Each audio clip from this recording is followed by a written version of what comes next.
नमस्कार. विज्ञान धर्म विश्वमंडळातर्फे होलिकोत्सवातील पुढील श्लोक आज प्रसारित होत आहे. विष्णुपुराण अध्याय 18 त्याच्यामधील पुढील काही श्लोक आपण पाहू. ततस्य हृदयं प्राप्य शूलं बालस्य दीप्तिमत् जगामखंडितं भूमौ तत्रापि शतधा गतम्. मागच्या भागात आपण पाहिलं की त्या कृत्याने त्रिशूलाचा प्रहार प्रल्हादाच्या छातीवर केला.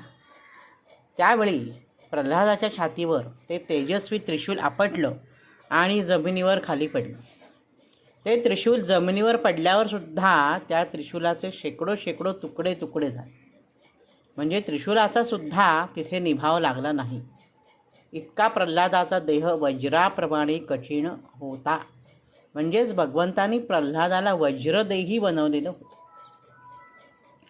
यत्रानपाय भगवान हृद्यास्ते हरि ईश्वरः भंगो भवति वज्रस्य तस्य शूलस्य का कथा.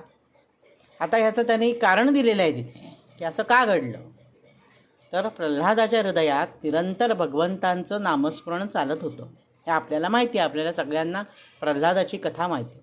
ओम नमो भगवते वासुदेवाय या नामाचा अहोरात्र जप प्रल्हाद करीत होता. त्याच्यामुळे हिरण्यकश्यपूने प्रल्हादाला कितीही त्रास दिला तरी प्रत्येक वेळी भगवंताने त्याचं रक्षण केलेलं आहे. तर त्याचं हृदय इतकं वज्रासारखं कठोर होतं की त्यावर जरी वज्राचा प्रहार झाला तरी त्या वज्राचे तुकडे होत असत. तर इथे त्रिशूलाचा प्रहार झाल्यावर त्रिशूलाचे तुकडे तुकडे झाले. ह्यात काय नवल नाही. हे होणारच होतं. इतका त्याचा देह वज्रदेह होता. आजच्या भागात इथेच थांबतो.